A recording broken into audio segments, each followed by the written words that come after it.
자, 관계대명사입니다. 관계대명사에서 우리가 품사학역에서 배운 것처럼 그죠? 문장을 형용사로 바꾸어주는 두 가지 문법이 있었죠. 그게 첫 번째가 관계대명사였죠. 그리고 두 번째가 우리가 다음 시간에 배우게 되는 관계부사죠. 그죠? 자, 그 중에 우리가 첫 번째로 관계대명사를 배우게 됩니다. 여기 형광펜 보세요. 정말 중요한 걸 형광펜으로 그어놨다 그랬죠? 관계대명사는 문장을 형용사로 바꿔주는 문법이다. 형용사로. 그죠? 형용사니까 품사가 형용사이므로 해석은 뭐뭐 하는 뭐뭐 할로 해석하죠. 자, 왜 형용사라고 했어요? 우리가 밑에서 이제 보겠지만 앞에 명사라고 부르는 바로 이 선행사. 명사를 수식하기 때문이죠. 수식하기 때문이다. 그래서 관계대명사는 문장을 형용사로 바꾸는 거다. 괜찮죠? 자, 관계대명사의 종류를 좀 간단하게 보는데, 여기에 있는 선행사라고 부르는, 좀 이따가 같이 볼 거예요. 선행사라고 부르는 앞에 있는 명사가 사람일 때는 후, 또는 목적격일 때는 whom, 이렇게 쓰고, 사물, 동물일 때는 which, 그죠? 사람, 사물, 동물 다 쓸 수 있는 건 대시다. 그죠? 요런 거 간단하게. 좀 이따가 다시 한번 살펴볼 거거든요. 그래서 요 부분을 한번 보시고, 그 다음에 요거 먼저 설명을 할까요? 자, 주격관계 대명사라고 하는 개념부터 한번 먼저 정리해보죠. 두 문장을 한 문장으로 합치는 거예요. 그럴 때 두 번째 문장을 형용사로 처리해서 연결합니다. 자, 아무렇게나 연결할 수 있는 건 아니고요. 이 두 문장에서 겹치는 명사가 있어요. 그래서 나는 한 소녀를 만났어 라는 문장과 그녀는 친절해 라고 하는 문장을 한 문장으로, 따로 두 문장으로 말해도 되는데 한 문장으로 말하는 거예요. 그래서 지금 두 개가 겹쳐서 요 뒤에 나오는 요 놈을 이렇게 관계대명사로 써서 한 문장으로 만들었죠. 자, 이럴 때 잘 보세요. 관계대명사가 된 요 she가 바로 주어죠, 주어. 그죠? 그래서 요 who가 주격을 대신해서 썼다라고 해서 주격관계대명사라고 합니다. 이해됐죠? 다시 한번. 두 문장을 합칠 때 두 번째 문장에서 이 주어와 앞에 있는 명사가 겹쳐서 이 주어를 대신해서 쓴 것을 주격관계대명사다. 괜찮죠? 그리고 요 앞에 있는 요 명사, 수식받는 요 명사를 우리가 선행사라고 부릅니다. 이렇게. 괜찮죠? 자, 주격관계대명사의 특징이 뭐예요? 두 번째 문장에서 주어랑 선행사랑 겹쳐서 관계사절에 주어를 생략한 거잖아. 그러니까 특징이 관계사절에서 주어가 없는 거죠. 관계사절의 주어입니다. 문장의 주어는 있어요. 왜 주어가 없다? 관계사절의 주어와, 그죠? 관계사절의 주어와 앞문장의 주어가 아니라 앞문장의 명사가 오타입니다. 앞문장에서의 명사랑 관계사절의 주어가 겹쳐서 관계사절의 주어를 생략해서 썼기 때문이다. 이해되죠?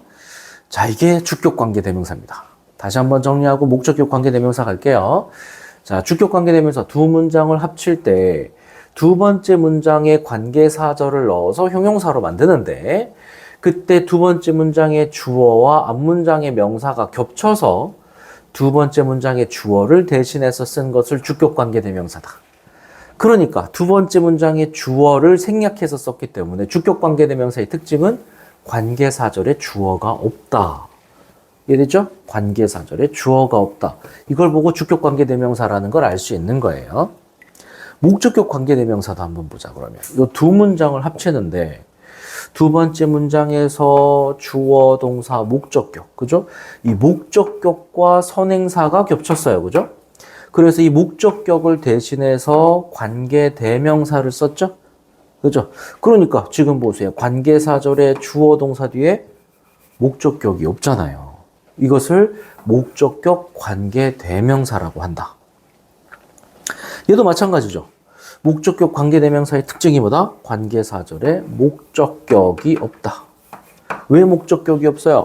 관계사절의 목적격과 앞문장에 왜 이렇게 썼을까? 명사가 선행사라고 부르는 이 명사가 겹쳐서 관계사절의 목적어를 생략했기 때문이죠. 네. 그래서 관계사절에서 목적격이 없다. 이렇게 보는 거죠. 자, 밑에 있는 퀴즈를 한번 보세요. 밑에 있는 퀴즈를.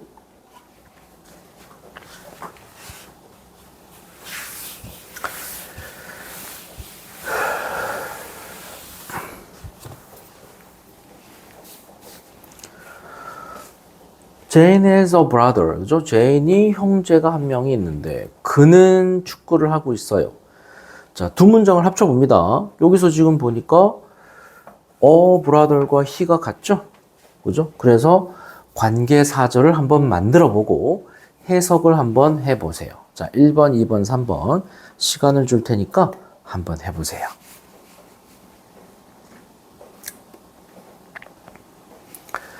자, 확인해 볼까요? 그래서 두 문장을 한 문장으로 합쳤더니 앞에 있는 문장은 그대로 요렇게 brother 이렇게 됐죠.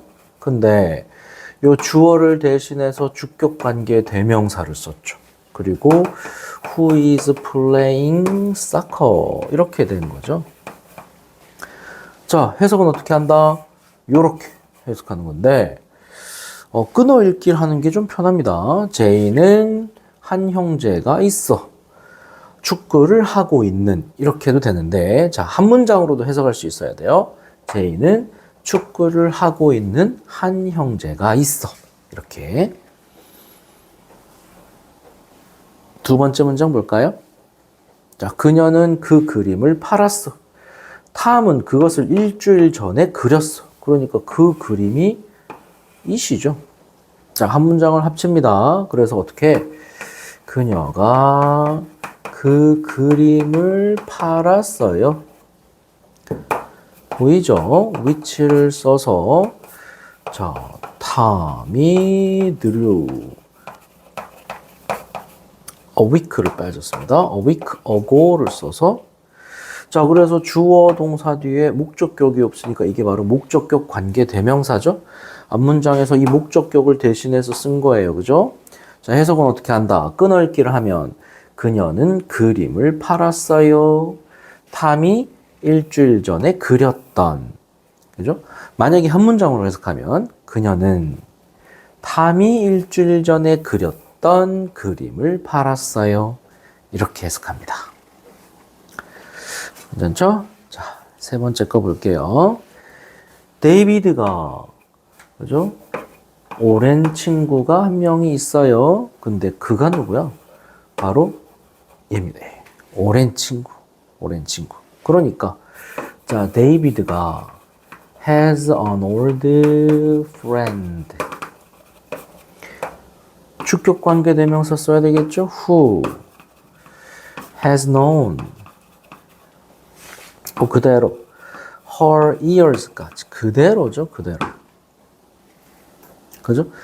그러니까 데이비드는 오랜 친구가 한 명 있어요. 끊어주고 네, 9년 동안 그녀를 알아왔던 이렇게 해석해도 되고요. 한 문장으로 하면 데이비드는 9년 동안 그녀를 알아왔던 오랜 친구가 한 명 있어요. 이렇게 해석해도 됩니다.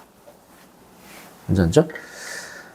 자, 요렇게 관계대명사, 주격 관계대명사가 뭔지, 목적격 관계대명사가 뭔지를 우리가 배웠는데 잠깐 앞으로 올라가서 요 표를 다시 한번 설명을 할 거예요. 자, 무슨 개념인지 모르고 표부터 보면은 좀 이해가 안 돼서 우리가 문장을 먼저 보고 다시 표로 올라왔더니 자, 보세요. 아까 앞에 있었던 이 명사를 선행사라고 했죠? 이 선행사가 사람일 때는 who를 쓰는데, 그죠? 주격, 주어를 대신할 때는 who, 목적격을 대신할 때는 whom을 쓴다. 근데 재밌는 사실은 여기 보세요. 주격에도 후가 있고 목적격에도 후가 있죠? 그러니까 후는 주격에도 쓰고 목적격에도 쓴다를 신경 써야 돼요. 그죠? 근데 후는 목적격밖에 쓰질 않습니다. 소유격은 뒤에서 나중에 배우자. 그 다음에 요 두 문장을 합칠 때 뒤에서 목적격을 대신해서 관계대명사를 쓰는 것을 우리가 목적격 관계대명사라고 하는 거 기억하시고, 그 다음에 이 선행사가 사물동물이다 그럴 때는 위치를 쓴다. 위치 들어가죠. 요 대은 다 되는데 그럼 선생님 대만 쓰면 되겠네요 하겠지만, 자, 대을 반드시 쓰면 안 되는 경우들과 대만 써야 하는 그런 경우들이 있어요. 그죠? 학교에서 대만 쓰면 정답인 경우는 문제 안 내겠죠? 그리고 이제 선행사가 포함됐다는 what도 따로 한번 배워봅시다.